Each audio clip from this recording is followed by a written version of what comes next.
자, 그럼 이제 우리 23페이지 6번부터 볼 차례죠. 자, 6번 보시면 식품 첨가물의 지정 기준에 관한 기본사항으로 옳지 않은 것은 그랬네요. 뭐 실제 시험 문제에 나왔던 건데요. 근데 이것뿐만 아니라 경기도에서 한 2번 정도, 이걸 포함해서 한 2번 정도 시험 문제 출제가 됐는데요. 그때마다 이제 보기는 좀 달랐죠. 자, 지정 기준 한번 볼까요? 지정 기준의 기본사항, 기본 원칙.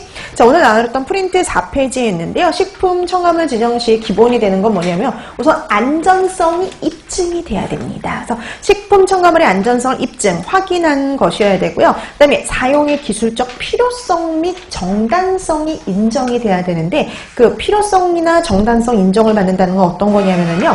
식품의 품질 유지, 안전성 향상, 관능적 특성 개선에 도움이 돼야 되고요. 식품의 영양가가 유지돼야 되고요. 그 다음에 특정 식사를 필요로 하는 소비자를 위해서 제조하는 식품에 필요한 원료 및 성분을 공급해야 되고요. 그 다음에 식품의 제조, 가공, 저장, 처리에 보조적인 역할을 담당하는 게 바로 식품 첨가물이다 라고 보시면 되는 거예요. 자, 그럼 이 중에서 기본사항으로 옳지 않은 것 찾으라 그랬잖아요. 옳지 않은 것 2번이잖아요. 그쵸? 자, 우리가 보니까 식품의 제조, 가공, 저장, 처리의 주도적 역할을 하는 게 아니라 보조적 역할입니다. 식품 첨가물은요, 다량 넣는 게 아니라 소량 넣어서 효과가 있어야 되고, 얘네들은 제조, 가공할 때 보조하는 역할을 담당하는 게 바로 첨가물이었죠. 자, 그래서 틀린 거 2번이 됩니다. 뭐 이거 같은 경우는 그러니까 이게 한 번이 아니라 비슷한 이제 보기만 조금 달리해서 한 2번 정도 나왔었으니까 요런 문제는 손쉽게 푸셔야 되죠, 이제. 자, 그래서 6번의 답 2번이 되겠고요.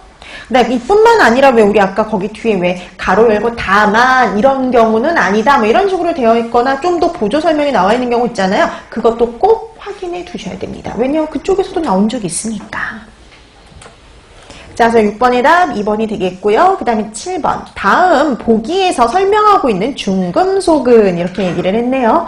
자, 황달황어, 방어 등의 비교적 이 중금속 농축 정도가 높게 나타난대요. 그 다음에 중독 증상은 사지신경마비, 난청, 언어장애, 정신장애를 보인다. 그래서 어류에 좀 농축 정도가 높게 나타나고 그 다음에 신경마비 증상을 일으키고요. 그 다음에 이 중금속이 오염된 어패류를 장시간 섭취한 사람에게서 미나마타 중독. 미나마타 그럼 당연히 뭐냐면 수은 중독이죠.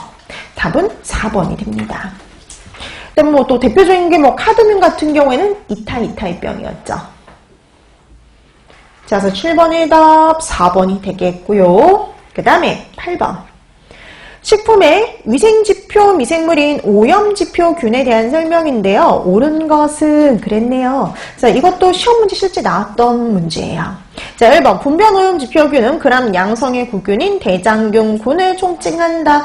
자, 분변 오염지표균의 대표적인 게 대장균군이 있는데 그람 음성의 간균이죠.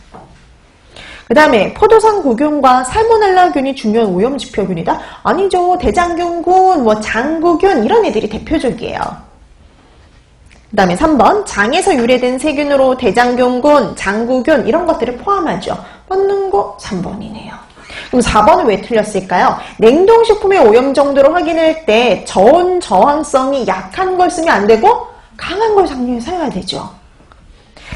저항성이 강한 그람 양성의 구균을 지표균으로 했었죠. 그래서 우리가 장구균이요. 장구균이 냉동식품의 오염 지표균이었잖아요.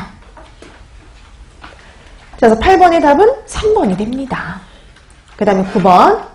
식중독의 원인균 중 수막염 및 유산과 관련이 있으며 인축공통 감염병으로 냉장 보관 식품 중에서 세포 성장이 이루어지는 것은 이렇게 해서도 실제 시험 문제 나왔거든요. 그럼 냉장 보관 식품 중에서 세포 성장이 일어난다 그러면 대표적인 게 리스테리아, 여시니아 이런 것들이 있는데 그 중에 수막염, 유산 이런 것과 관련이 있다. 그러면 뭐냐면 리스테리아입니다. 그래서 9번의 답 2번이 되죠.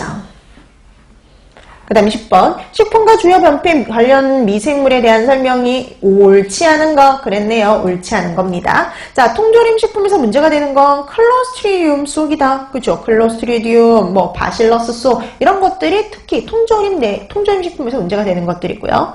그 다음에 고구마 연부 현상 물러지는 거에 대표적인 원인은요. 곰팡이였죠? 리조푸스요. 그 다음에 감자 전분의 변질과 관련이 깊은 미생물 바실러스. 그 다음에 시판 냉동식품에서 문제가 되는 거 아스퍼길러스. 그럼 냉동식품에서 문제가 되는 거 아스퍼길러스 속이 될 수가 없죠. 보통 이 뭐 냉동